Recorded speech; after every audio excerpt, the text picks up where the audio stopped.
Sound testing. Coin operated boy sitting on the shelf.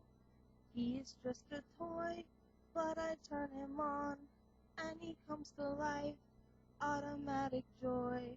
That is why I want a coin operated boy made of plastic and elastic.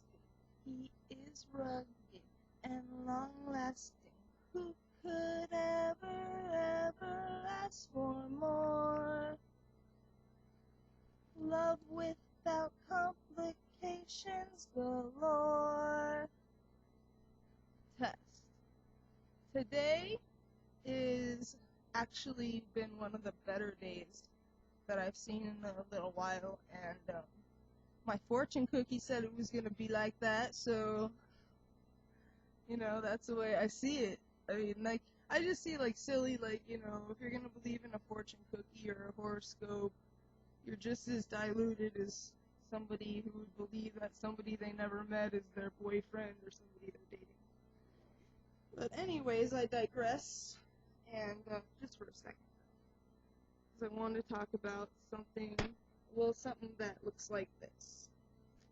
Well, actually, I have the cover on upside down. Okay. I did not use my money to purchase this book.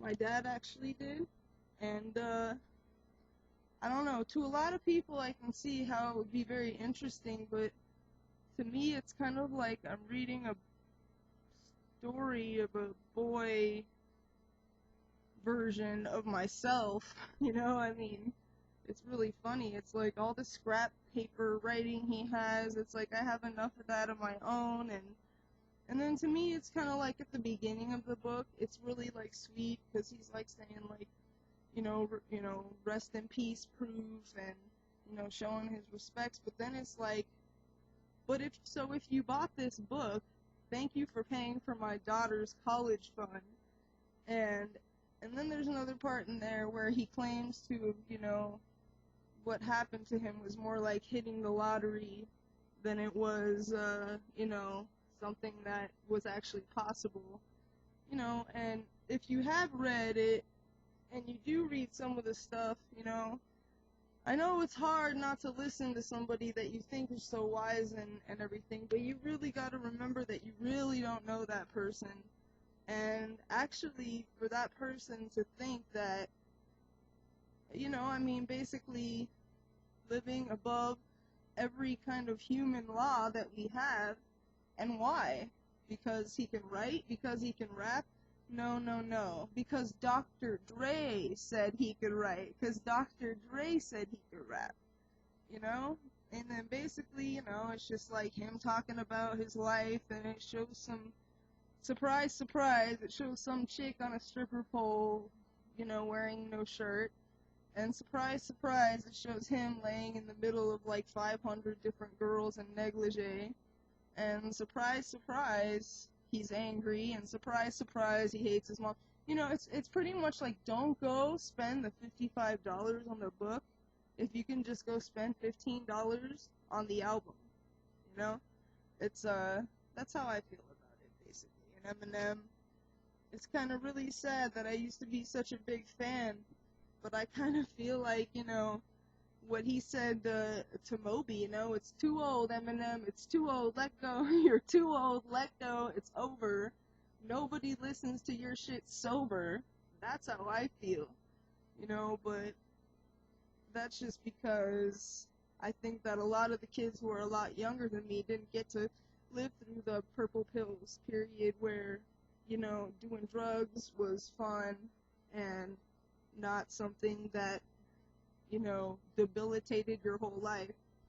And it's such a good feeling, and it's so awesome that so many people around the world can get the same really good feeling during that time, like probably I would say 1990, for me, 1994 till about 1999, it was just like, music galore, and it seemed just to be so much better. And I I seem to be stammering because I seem to forget what I say when I'm talking. I need to get some kind of dictation going here. But, you know, I mean it in the best of intentions. Like, okay, you're not too old. Snoop Dogg's a lot older than you. There's a lot of rappers that are a lot older than you. But at the same time, I kind of feel like he wants to play both sides. And if there was anything my dad taught me, is you can't play both sides. It's got to be one or the other. You know, and just like every other celebrity or every other person that went from rags to riches, I'm just sick of hearing the same story over and over. And I guess that's a lot of the reason why I do this, is because when you listen to me and you look at me, I don't think that's something that you would expect out of somebody that looks like me. That's like kind of, you know, a unique individuality thing. He was kind of destined on this path where, you know, even at a very young age, he was very much encouraged to do these things. And my life has been so opposite than that, you know. Anything I really wanted to do that was kind of artistic, it was kind of always like, my mom was really crazy, so it was always like, if you want to be artistic or a writer or whatever you want to be, that's just too weird for her. And she just could never accept, you know, me in any manner as far as expression of myself. And so when a lot of people question, why do I do this? Why, you know, who cares? I'm fighting a fight that I'm gonna lose, and that's just the way things are. Well, you know what I have to say to that? This is the way things are for me.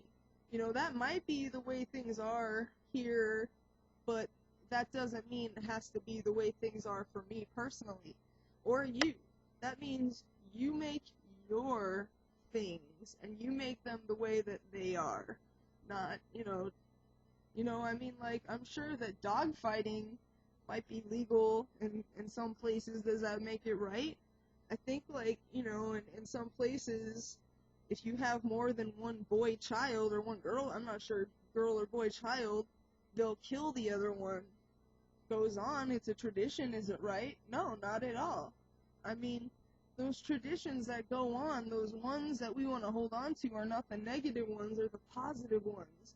You know, like when Hanukkah comes and you light some candles in consideration of thinking, man, wow, this was a miraculous event. Or, you know, even Christmas, you know, wow, this was a miraculous event. And I just feel like people nowadays are taking the time, just the smallest things for granted. That, I mean, I don't mean to sound negative, but I kind of feel like, you know, somebody had actually left me a comment that said, who on earth are you? And, you know, it made me think, like, you know, I don't know. I don't know if I'm earthly at all. I mean, I guess I'm on Earth, but I don't think I'm earthly, and I don't feel like I'm a part of the Earth, but, you know, I make do with what I can, and, I do me. But, anyways, you know, lately I've been really getting into this show called Glee, and it's really sad because I think I'm way too old for that, but, you know, I didn't really have, like I said, not much of an opportunity to, do this stuff on my own, so, I mean, I've been watching the show Glee, and, I actually, for the most part, enjoy, like, kind of younger people's programming because it's stupid and funny, but at least they're making it obviously stupid and funny, and it's not, like, supposed to be funny, but not. It's like I can laugh at it no matter what, whether they were trying to be funny or not, because even if they weren't trying to be funny, the acting is so bad that it would make me laugh. Makes sense enough right now. But, I was gonna say, though, I like to do a lot of, like, double alter ego bipolar type of character, especially when it comes to hip-hop music. It doesn't have to be hip-hop, it could be anything, but I want to take requests from you. That means you, every person watching. I want you to leave a request of a song that you would like me to cover, whether it be hip-hop or any other song. I'd prefer it to be hip-hop, but you know what I mean, rap, whatever, and I'll do it. Challenge done.